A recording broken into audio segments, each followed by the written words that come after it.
आज हम देखेंगे क्लास 11th का फिजिकल एजुकेशन। ठीक है, फिजिकल एजुकेशन।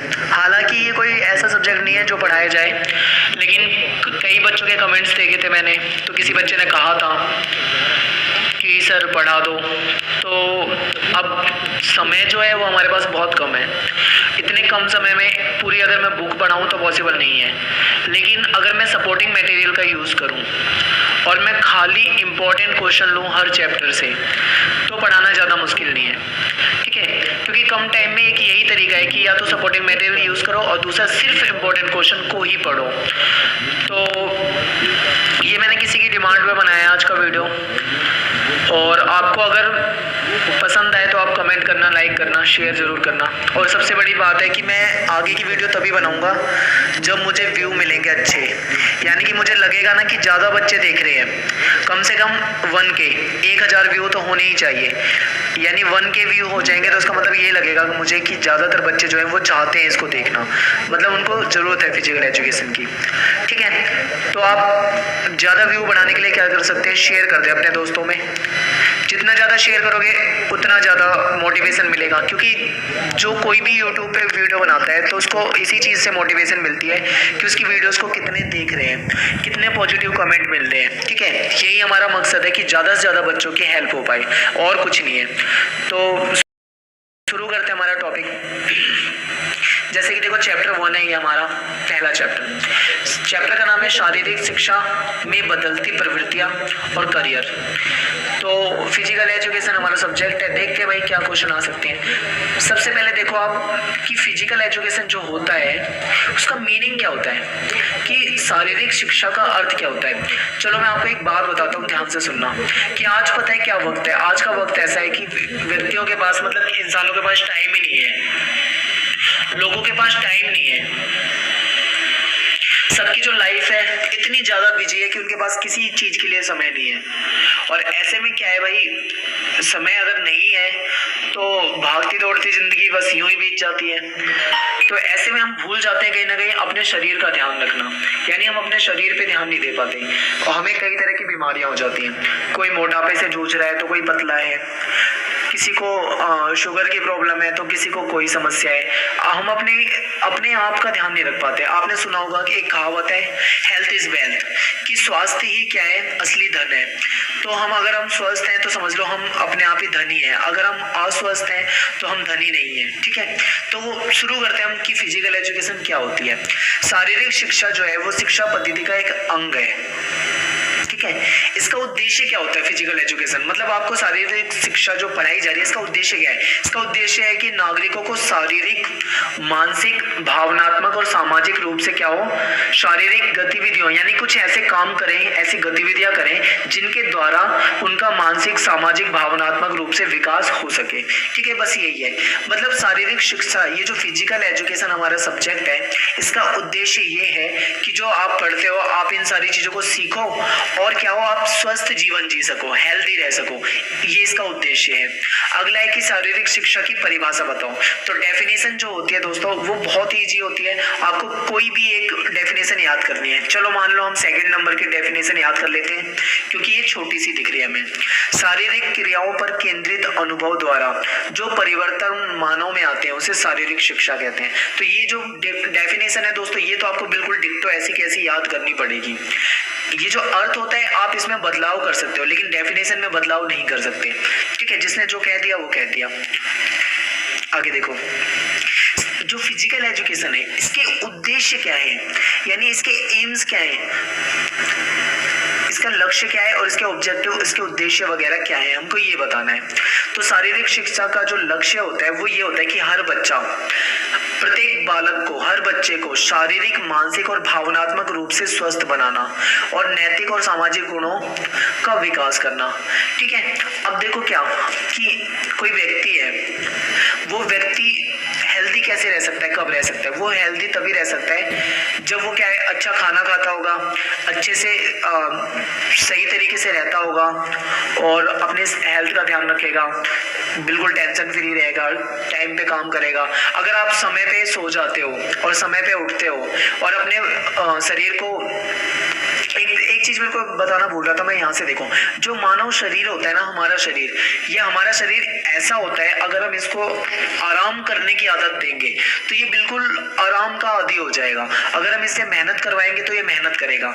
तो जैसे कि आप देखते हो एक मजदूर को आपने देखा होगा कि एक मजदूर क्या होता है भाई, सारे दिन मेहनत करता है, ठीक है, कमर तोड़ मेहनत करता है, खूब मेहनत करता है भाई, और शाम को आके फिर वो अपने घर पे खाना खाता है, सो जाता है, जो भी है। तो इस तरीके से उसकी जो लाइफस्टाइल है वो थोड़ी हेल्थी रहेगी। एक व्यक्ति ऐसा है जो सिर्फ कंप्यूटर के आगे बैठा रहता है, ज्यादा काम नहीं करना, और वो बैठे बैठे खाएगा, बैठा रहेगा, उसका कोई वर्कलोड ज्यादा है नहीं, तो ऐसे में क्या होता है, वो कहीं ना कहीं अस्वस्थ रहता है, उसको बीमारियां पकड़ लेती हैं, उसको समस्याएं आने लगती हैं, यानी कि यही होता है। तो शारीरिक शिक्षा का उद्देश्य ये भी है कि शारीरिक क्रियाओं के द्वारा बच्चे के शारीरिक विकास करें, उसका मानसिक विकास करें, उसका भावनात्मक रूप से विकास करें, उसको, ठीक है, उसके नैतिक विकास करें। अब सारे के सारे विकास हम यहाँ पे थोड़ा सा समझ लेते हैं। सबसे पहले शारीरिक विकास क्या होता है? शारीरिक विकास, शारीरिक विकास ये होता है कि कोई जो सामान्य क्रियाएं वो कर सके, चलना फिरना, कूदना, उठना उठाना, ठीक है, इन सारे कामों को अच्छे से कर लेता है, तो वो उसकी मतलब शारीरिक रूप से हम उसे बोलेंगे वो स्वस्थ है। मानसिक रूप से ये होता है कि भाई सोचने की क्षमता, मानसिक रूप में आएगा सोचने की क्षमता, सोचना, तर्क करना, ठीक है, विचार करना, ये सारे मानसिक के तहत आ जाएंगे। अनुमान लगाना, यानी कोई मतलब अच्छे से सोच समझ सकता है, तर्क कर सकता है, लॉजिक बता सकता है, लॉजिक लगा सकता है, तो उसका मानसिक विकास हो रखा है। भावनात्मक विकास भी इसी तरीके से होता है। और नैतिक विकास का मतलब आपको पता ही है कि अच्छे नागरिक बने, अच्छे तरीके से समाज में रहे, ये सारी चीजें। तो इन सभी चीजों को बढ़ाना ही फिजिकल एजुकेशन का उद्देश्य होता है। अब देखो भाई, क्वेश्चन ये इंपॉर्टेंट है।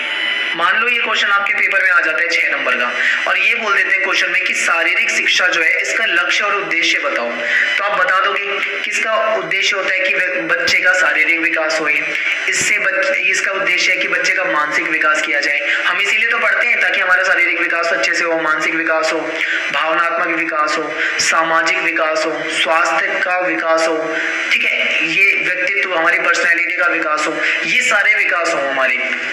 तो ये उद्देश्य है फिजिकल एजुकेशन का। अब देखते हैं शारीरिक शिक्षा को बदलती प्रवृत्तियां, कि कुछ जो प्रवृत्तियां हैं वो बदल रही हैं आज के टाइम पे, लोगों की मानसिकता बदल रही है कि पृथ्वी के लोगों के लिए शारीरिक शिक्षा की धारणा नई नहीं है, ये नई चीज नहीं है कुछ भी।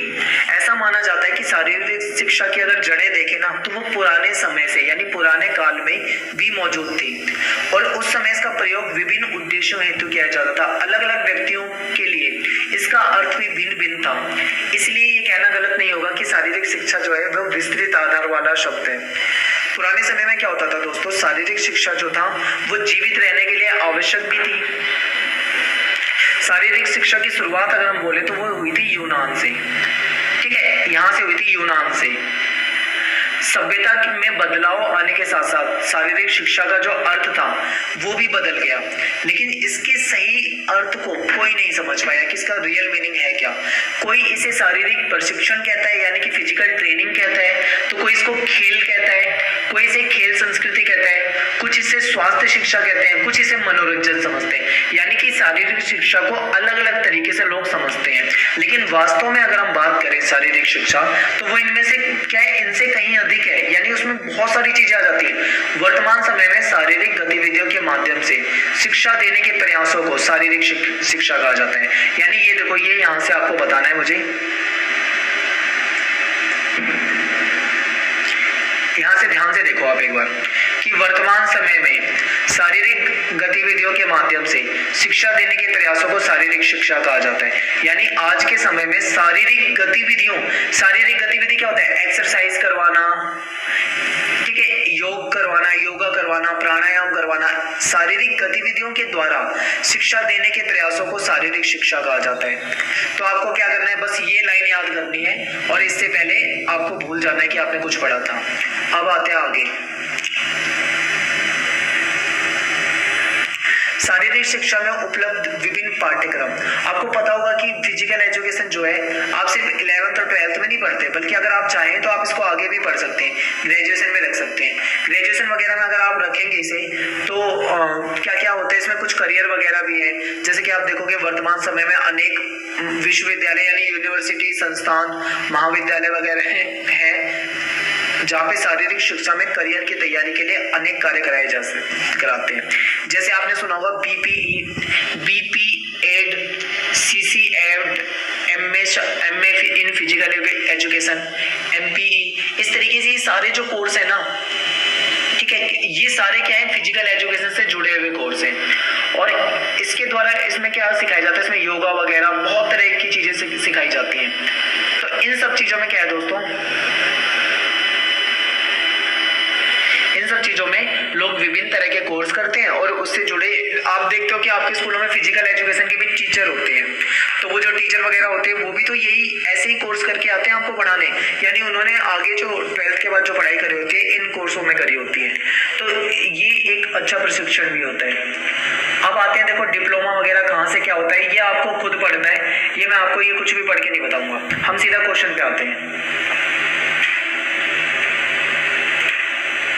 अब क्वेश्चन ये है, यहाँ से देखो हमारी शुरू होती है सीरीज। इंपॉर्टेंट क्वेश्चन कौन कौन से हम ये देखेंगे। सबसे पहला है कि शारीरिक शिक्षा का लक्ष्य क्या है। अभी हमने पढ़ा था, अब देखो हमने क्या पढ़ा था, लक्ष्य शारीरिक विकास, मानसिक विकास, सामाजिक विकास, भावनात्मक विकास और व्यक्तित्व का विकास और क्या पढ़ा था हमने, बहुत तरह के विकास पढ़े थे। ये सारा विकास करना होता है शारीरिक शिक्षा का लक्ष्य। लेकिन अब हम इन सारी चीजों को अगर एक शब्द में लिख दें, वन वर्ड के अंदर, तो हम इसको सीधा ये लिख देंगे सर्वांगीण विकास। सर्वांगीण विकास का मतलब होता है सभी तरह का विकास आ जाता है इसके अंदर। इसके अंदर मानसिक विकास भी आ जाएगा, इसके अंदर सामाजिक भी आ जाएगा, इसके अंदर सांस्कृतिक भी आ जाएगा, इसके अंदर वैयक्तिक भी आ जाएगा इसके अंदर व्यक्तिक भी आ जाएगा, इसके अंदर बाकी तरह के जितने भी विकास होते हैं सब आ जाएंगे इसके अंदर। ठीक है दोस्तों, अब आते हैं हम आगे क्वेश्चन नंबर 2 पे। शारीरिक शिक्षा से क्या तात्पर्य है, यानी कि फिजिकल एजुकेशन जो होता है उसका मीनिंग क्या है, हमें क्या बताना है, फिजिकल एजुकेशन का मीनिंग बताना है। तो देखो भाई, फिजिकल एजुकेशन का क्या मीनिंग है ये समझ लो कि शारीरिक शिक्षा व्यक्ति में उन परिवर्तनों का योग है जो उसे गति क्रियाओं के अनुभव से प्राप्त होता है। यानी कि फिजिकल एजुकेशन जो है वो व्यक्तियों के में ऐसे परिवर्तन, यानी कि ऐसी क्रियाओं का अनुभव है, मतलब व्यक्ति बहुत तरह की क्रियाएं करता है, ठीक है, जिसमें उसके शारीरिक रूप इस्तेमाल होता है, उन सभी को शारीरिक शिक्षा के तहत डाल देंगे। अब क्वेश्चन है, खेल पत्रकारिता से आप क्या समझते हैं। तो खेलों से संबंधी सूचना इकट्ठा कर समाचार पत्र पत्रिकाओं के लिए सामग्री उपलब्ध कराना, ऐसे शारीरिक शिक्षक व व्यक्ति जिनमें बोलने और लिखने की प्रतिभा होती है वह खेल पत्रकारिता में अपना करियर बनाते हैं। आपने देखा होगा, एक एग्जांपल देता हूँ कि कुछ बच्चे ऐसे होते हैं उनका क्रिकेट वगैरह या किसी अन्य खेल में बहुत ज्यादा इंटरेस्ट होता है। आप उससे ये बोलोगे कि वो ये भी बता देगा कि फलाने टाइम पे मैच हुआ था, उसमें इस प्लेयर ने इतने रन मारे थे, इस बॉल पे आउट हुआ था और ऐसे ऐसे हुआ था, यानी उसे पूरी नॉलेज है। क्यों है नॉलेज? क्योंकि उसका इंटरेस्ट है। ऐसे ही लोग जिनको इन चीजों में इंटरेस्ट होता है, खेल वगैरह में उनके अंदर टैलेंट होता है, प्रतिभा होती है, तो वो खेल पत्रकारिता में क्या करते हैं, अपना करियर बनाते हैं। वो न्यूज़पेपर में लिखते हैं खेल वगैरह के बारे में। आप अगर अखबार पढ़ते हैं तो आपको पता होगा, अखबार में एक लास्ट में आप देखोगे एक पेज होता है, और वो किस चीज पे होता है पेज, वो पूरा का पूरा जो होता है वो खेल वगैरह पे होता है, यानी कि उसमें खेल से रिलेटेड बातें होती हैं। तो खेल पत्रकारिता का मतलब वही होता है, उसे वो व्यक्ति लिखते हैं जिनका इंटरेस्ट होता है खेल में, वो खेल से जुड़ी हर बात पे नजर रखते हैं और कुछ भी नए रिकॉर्ड बन गए या कुछ नया हुआ या कौन सा खेल कब कहाँ हो रहा है, हर एक चीज के बारे में जानकारी देते हैं। वो उसके सब खेल पत्रकारिता के तहत आ जाता है। अगला क्वेश्चन देखो आप,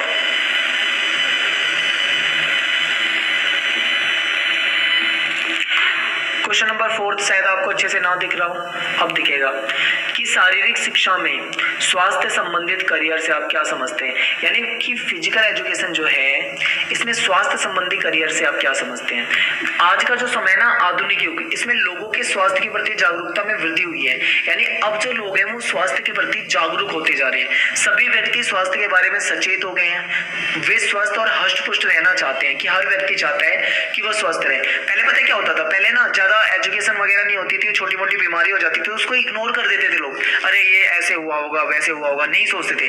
लेकिन अब लोग ना जरा जरा सी बात वो जाते हैं, टेस्ट करवाते हैं, डॉक्टर के पास चेकअप करवाते हैं, क्योंकि वो सचेत हो गया, क्योंकि हर व्यक्ति चाहता है कि वो स्वस्थ रहे, हेल्दी रहे। प्रत्येक व्यक्ति अपनी जो जीवन शैली यानी उसका जो लाइफ स्टाइल है वो कैसे अपनाना चाहता है, स्वस्थ लाइफ स्टाइल। यानी स्वस्थ लाइफ स्टाइल यानी जीवन शैली क्या होगा, मतलब एक ऐसी जीवन शैली जिसमें व्यक्ति टाइम पे उठे, टाइम पे सोए, अपना सारा काम टाइम से करे, एक्सरसाइज करे और मतलब अच्छा खाना खाए, अच्छे तरीके से रहे, ये सब स्वस्थ जीवन शैली होती है। इसलिए स्वास्थ्य से संबंधित करियर के अवसर भी काफी वृद्धि हुई है। आप देखते हो कि डाइटिशियन एक ऐसी जॉब है, वो हमको ये बताता है कि हमें क्या खाना चाहिए। क्या हमें ये भी पूछना पड़ेगा भाई कि हमें क्या खाना चाहिए। अब हम कहेंगे ये कोई जॉब हुई, हमें तो पता है हमें क्या खाना चाहिए, लेकिन नहीं, फिर भी एक डाइटिशियन की जरूरत क्यों पड़ती है, वो हमें क्यों बताता है हमें क्या खाना चाहिए। तो ये इसीलिए क्योंकि भाई एक डाइटिशियन ही बता सकता है कि एक हेल्दी खाना क्या होता है, हमें कौन से खाने से कितनी कैलोरीज मिलती है, हमको किस तरीके का खाना खाना चाहिए, या हमें कैसे मतलब रहना चाहिए। ये सारी चीजें हमें कौन बताएगा, एक अच्छा डाइटिशियन बता सकता है, एक अच्छा डॉक्टर भी बता सकता है। तो स्वास्थ्य से संबंधित करियर में स्वास्थ्य एवं भार नियंत्रण क्लब, आप देखते हो फिटनेस क्लब वगैरह होते हैं, जिम वगैरह आजकल बढ़ रहे हैं। इसके अंतर्गत दूसरा क्षेत्र है एथलीट ट्रेनिंग, यानी कि देखो एक तो डाइटिशियन वगैरह हो जाते हैं, ये हो जाएगा। फिर आप देखते हो जिम वगैरह में जो कोच होते हैं वो भी शारीरिक शिक्षा, उन्हें इन सब चीजों की नॉलेज होती है। और फिर अगर हम देखें एथलेटिक वगैरह की ट्रेनिंग, यानी जो खिलाड़ी वगैरह होते हैं उनको उनके जो कोच होते हैं वो सभी शारीरिक शिक्षा के तहत ही आते हैं। तो ये सब क्या है, शारीरिक शिक्षा स्वास्थ्य संबंधित करियर के ऑप्शन है। अब क्या है भाई, फिर अगला क्वेश्चन है शारीरिक शिक्षा के उद्देश्य क्या है। ये बार बार वही क्वेश्चन आ रहे हैं, हमने अभी पढ़ा था शुरू में, क्या उद्देश्य और लक्ष्य एक ही तो थे। तो चलो इसको थोड़ा डिटेल में पढ़ लेते हैं कि शारीरिक शिक्षा का उद्देश्य होता है एक कुशल और योग्य नेतृत्व देना, ऐसी सुविधाएं देना जो किसी एक व्यक्ति या समुदाय को कार्य करने का अवसर दे और सभी क्रियाओं में शारीरिक रूप से संपूर्ण, मानसिक रूप से उत्तेजक और संतोषजनक, सामाजिक रूप से निपुण हो। यानी इसका मतलब ये है कि भाई शारीरिक शिक्षा का उद्देश्य है एक ऐसा मौका उपलब्ध करवाए जिससे लोग अपनी शारीरिक क्रिया करके अपना सामाजिक मानसिक विकास आसानी से कर सकें। शारीरिक शिक्षा यानी फिजिकल एजुकेशन के क्षेत्र में शिक्षण करियर बताओ, यानी एक टीचर का क्या करियर है। फिजिकल एजुकेशन के क्षेत्र में शिक्षण यानी पढ़ाने का क्या करियर है, क्या इसमें कुछ करियर है, ये देखते हैं। शारीरिक शिक्षा को एक व्यवसायिक क्षेत्र माना जा चुका है कि हाँ भाई एक व्यवसायिक है, यहाँ पे पैसा कमाया जा सकता है। ये करियर उनके लिए ठीक है जिनकी रुचि जो है वो शिक्षण करियर में यानी पढ़ाने में है। शिक्षण करियर अध्यापकों को बहुत से पुरस्कार प्रस्तुत करता है, चाहे वो प्राइमरी स्कूल, माध्यमिक स्कूल या हाई स्कूल वगैरह में हो, सीनियर सेकेंडरी स्कूल में हो या यूनिवर्सिटी में हो, महाविद्यालय यानी कॉलेज या फिर यूनिवर्सिटी वगैरह में काम करते हो। इस करियर के अनेक लाभ हैं। शारीरिक शिक्षा के क्षेत्र में अध्यापकों का विद्यार्थियों के बीच काफी मान सम्मान होता है क्योंकि यह समाज को एक अच्छा योगदान देता है और यह करियर आंतरिक संतुष्टि प्रदान करता है, यानी हमें भी खुशी मिलती है कि हम किसी बच्चे को एक अच्छी हेल्थी लाइफ दे पाए। आपको पता है कि भाई कुछ बच्चे ऐसे होते हैं जो नशे का शिकार हो जाते हैं, यानी वो कुछ नशा करने लग जाते हैं और ये गलत लत लग जाती है। अब ऐसे में क्या करते हैं, वो अपने शरीर को नुकसान पहुंचा रहे होते हैं। अब ऐसे में एक फिजिकल एजुकेशन का जो टीचर है उसको ये चीजें पता लग जाएगी तो वो उसको समझाएगा कि किस तरीके से नशे को छोड़ सकता है या आगे वो उसको जहां भी भेजता है। तो ऐसे ऐसे बहुत सारे उदाहरण है, ठीक है। अगला क्वेश्चन है कि शारीरिक शिक्षा में पुस्तक लेखन पर टिप्पणी लिखो, कि अगर मान लो कोई फिजिकल एजुकेशन के ऊपर बुक लिखना चाहे तो उसमें क्या करियर है। तो आप देखते हो कि फिजिकल एजुकेशन की काफी बुकें होती हैं, तो पुस्तक लिखने में भी करियर में विशेष रूप से भारत में काफी अच्छा स्कोप है। वास्तव में भारतवर्ष में शारीरिक शिक्षा और इससे संबंधित उप विषय की पुस्तकें भी की क्या है, बहुत ज्यादा कमी है कि ऐसी बुकें बहुत कम है जो मतलब फिजिकल एजुकेशन दे, यानी ऐसी शिक्षा दे जिससे कि लोग अपने शरीर और अपने स्वास्थ्य को पर ध्यान दे सके, जैसे कि खेल जीव यांत्रिकी, खेल समाज शास्त्र, खेल चिकित्सा शास्त्र, व्यायाम, शरीर क्रिया विज्ञान, खेल शिक्षा शास्त्र, अनुसंधान, ऐसी ऐसी चीजों की जो पुस्तकें वगैरह है, इसको लिखने के लिए क्या है, लिखने में बहुत ज्यादा करियर है और ऐसी पुस्तकों की हमारे देश में कमी भी बहुत ज्यादा है।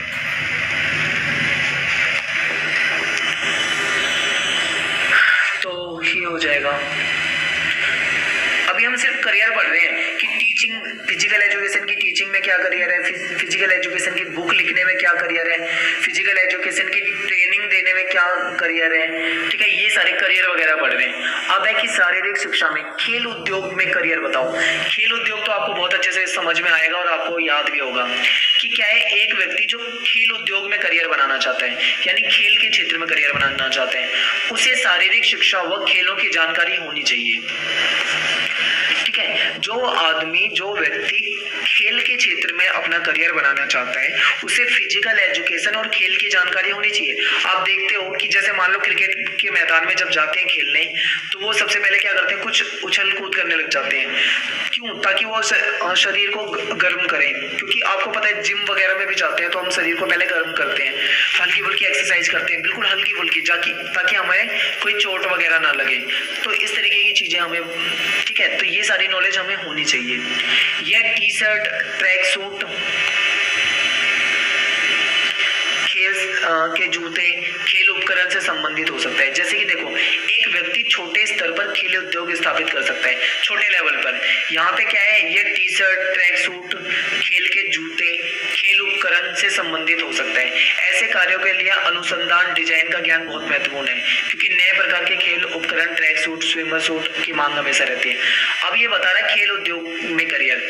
खेल उद्योग में कौन कौन सी चीजें आएंगी, जैसे कि मान लो खिलाड़ियों से संबंधित जो चीजें होती है ना, एक खिलाड़ी को क्या चाहिए, पहले ये सोचो कि भाई उसको एक कपड़े चाहिए, मतलब हर तरह के खिलाड़ियों के अलग अलग ड्रेस, यूनिफॉर्म वगैरह जो भी होती है, कपड़े होते हैं, उनको क्या चाहिए, उनको जूते चाहिए, क्योंकि उन्हें भागना पड़ता है, तो वो उनके जो खिलाड़ियों के जूते होते हैं वो अलग होते हैं।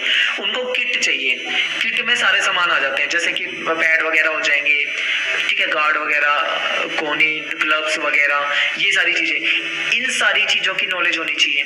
तो खेल उद्योग अगर कोई लगा रहा है, यानी इन सारी चीजों को के उद्योग लगा रहे हैं, तो ऐसे में क्या होना चाहिए भाई, उसके पास नए प्रकार के खेल उपकरण, ट्रैक सूट, स्विमिंग सूट की मांग हमेशा रहती है, तो उसे इन सारी चीजों की डिजाइनिंग वगैरह का ज्ञान होना चाहिए। ऐसा ना हो कि भाई लोहे के जूते बना दे और कोई भागे और उसकी चोट लग जाए, ठीक है, ऐसा ना हो कि भाई, मतलब बिल्कुल ऐसा होना चाहिए कि खिलाड़ी उसमें अच्छे से खेल सके, खिलाड़ी उन चीजों को बहुत अच्छे से, मतलब अपने खेल में अच्छा प्रदर्शन कर सके। अब ये है टीचिंग रिलेटेड करियर। अगर मतलब कोई टीचिंग रिलेटेड करियर इसी में पॉइंट है, तो टीचिंग में अगर आप फिजिकल एजुकेशन पढ़ाते हैं तो कहाँ पढ़ा सकते हैं, आप प्राथमिक विद्यालय में छोटे बच्चों को सिखा सकते हैं, माध्यमिक स्कूल में थोड़े बड़े बच्चों को, वरिष्ठ माध्यमिक में और बड़े बच्चों को, महाविद्यालय और यूनिवर्सिटी वगैरह में, इन सब जगहों पे।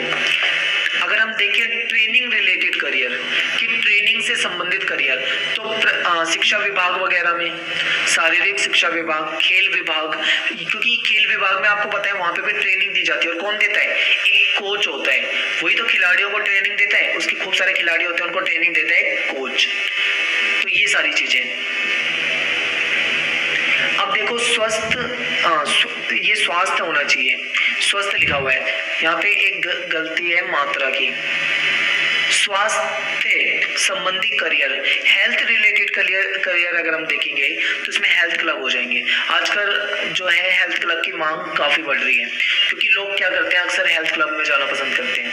आपको पता होगा आजकल जिम का बहुत ज्यादा मतलब ट्रेंड है।